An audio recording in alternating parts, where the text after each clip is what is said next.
تصوف کی کسی کتاب میں غیر نبی کے لیے رسول اللہ کے جو کلمات آئے ہیں، یقیناً ہوش و حواس میں جو ان کلمات کو ادا کرے گا وہ کفر کا مرتکب ہے۔ اہل سنت و جماعت کے کسی بھی مستند اور سکہ عالم دین نے کبھی ان عبارتوں کی تائید اور تصویب نہیں کی۔ دیکھو کتنے بڑے جھوٹ بولنے والے جے، مناظرے کر دے رہے جے۔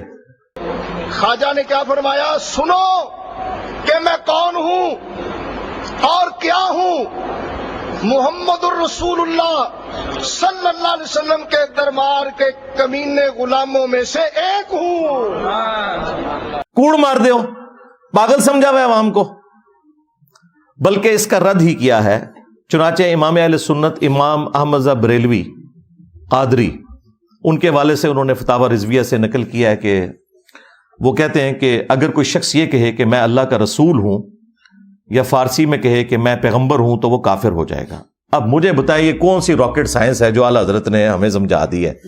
یعنی ہمارے چھوٹے سے بچے کو بھی پتا ہے کہ جو شخص بھی یہ کہے گا کہ میں اللہ کا رسول ہوں یا پیغمبر ہوں رسول اللہ کے بعد صلی اللہ علیہ وآلہ وسلم، خواہ وہ مسلمہ کذاب ہو، خواہ وہ غلام احمد قادیانی دجال ہو، خواہ وہ کوئی صوفی بزرگ ہو جو کشف کے نام کے اوپر کسی خاص حالت کے اندر بھونک جائے۔ ہاں، وہ جو خادم رضوی صاحب کہتے تھے انہوں ہلکا نہ جانو، جیڑا بھونکتا جائے نبی تے بھونکتا جائے۔ تو جتنے بھی بھونکتے رہے ہیں اپنے آپ کو رسول اللہ کہہ کے، خواہ وہ چشتی رسول کے نام پہ ہو، تھانوی رسول کے نام پہ ہو، شبلی رسول کے نام پہ ہو، جی صادق رسول کے نام کے اوپر ہو، معاویہ رسول کے نام کے اوپر ہو، یہ تو انہوں نے تو کلمے اپنے 10-11 کر لیے ہیں۔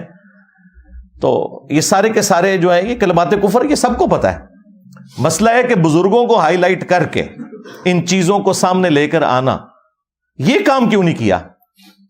ہمیں تو کہتے ہیں جی انجینئر صاحب گندی مکھی ہیں اور بیٹھتی ہی گند کے اوپر ہیں۔ بالکل مجھے فخر ہے کہ میں تمہارے بزرگوں کا گند صاف کر رہا ہوں، لیکن مانو یہ گند تمہارے بزرگوں کا تھا۔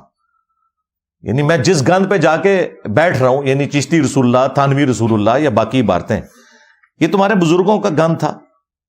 اور 1 ٹن حسن زن رکھ لیتے ہیں کہ بزرگوں کا نہیں تھا، ان کی کتابوں میں ہے۔ تو کتابیں پرنٹ کس نے کی؟ اس سے چندے کس نے بٹورے؟ آج تک اس کی پرنٹنگ ہو رہی ہے۔ کسی کی جرت نہیں کہ ان مکتبوں کے باہر جا کے دھرنے دیں، پورے ملک کو یہ بلاک کرتے ہیں اپنے پولیٹیکل گینز کی خاطر۔ وہاں جا کے دھرنے کیوں نہیں دیتے؟ کیونکہ ادھر سے چندے لے کے کھا رہے ہیں، وہ ان کے اپنے لوگ ہیں پرنٹ کرنے والے۔ خواہ کشف المحجوب ہو، حشت بہشت ہو، تذکرۃ الاولیاء ہو، یہ ساری کی ساری کتابیں یہ لوگ خود پرنٹ کرتے ہیں، آج تک پرنٹ کر رہے ہیں۔ تو یہ جان نہیں چھڑا سکتے۔ تو یہ کہنا کہ جی یہ انجینئر صاحب گندی مکھی ہیں، گند پہ بیٹھتے ہیں، تو ہم پوچھیں گے کہ اشرف علی تھانوی صاحب نے سینکڑوں کتابیں لکھی تھیں، تو اعلیٰ حضرت بھی جا کے گند پہ ہی بیٹھے۔ ایک کفریہ عبارت نکالی حفظ الایمان سے، جسے میں بھی کفریہ مانتا ہوں، میں نے اپنے ریسرچ پیپر میں ڈالی ہوئی ہے۔ میں نے 10 سال پہلے جو ویڈیو ریکارڈ کروائی 19 گستاخانہ عبارتوں کے اوپر، اس میں بھی اس کو ڈسکس کیا ہے۔ تو اعلیٰ حضرت کو بھی سینکڑوں کتابوں میں ایک چھوٹا سا رسالہ حفظ الایمان، اس کی بھی ایک کفری عبارت ملی۔ تو اعلیٰ حضرت بھی سینکڑوں کتابوں کو چھوڑ کر گند پہ بیٹھے تھے۔ بالکل، اگر میرے اوپر یہ ڈاکٹرن لگا رہے ہیں اور کہہ رہے ہیں انجینئر صاحب کو ہمارے بزرگوں کی خدمات نہیں نظر آ رہی، تمہارے اعلیٰ حضرت کو باقی بزرگوں کی خدمات نہیں نظر آ رہی تھی؟ ادھر یہ لوگ کیا کہتے ہیں؟ نہیں جی بڑے سے بڑا بزرگ بھی ہو نا جی، اگر وہ نبی کا گستاخ ہے تو اس کی بزرگی فارغ۔ تھوڑے بابے دی بزرگی کیوں نہیں فارغ؟ میرے نبی سا ہے ہی کوئی نہیں، تیرے بابے تے شاہ ہی کوئی نہیں، لے جاؤ بابے اپنے اتھوں۔ دوسروں کے لیے کرائٹیریے اور اپنے لیے آپ انجینئر صاحب سے بھیک مانگ رہے ہیں، جی انجینئر صاحب ہمارے بزرگوں کو گستاخ کہنا چھوڑ دیں۔ بڑا برا وقت آیا جی بریلویاں ہوتے، توبہ توبہ توبہ توبہ۔ انہوں نے کدے سوچا نہیں سی کہ ہمارا ہتھیار ہمارے اوپر چلے گا۔ پچھلے 100 سال سے انہوں نے گستاخی کے نیزے کی نوک پہ رکھا ہوا تھا ساروں کو، حسام الارمین لکھ کر،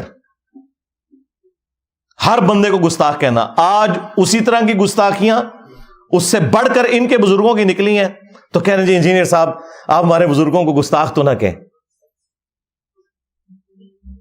ہم نے آپ سے ہی سیکھا تھا، 31 سال میں بھی بریلوی رہا ہوں، یہ آپ نے ہمیں سکھایا تھا، با خدا دیوانہ باش با محمد ہوشیار۔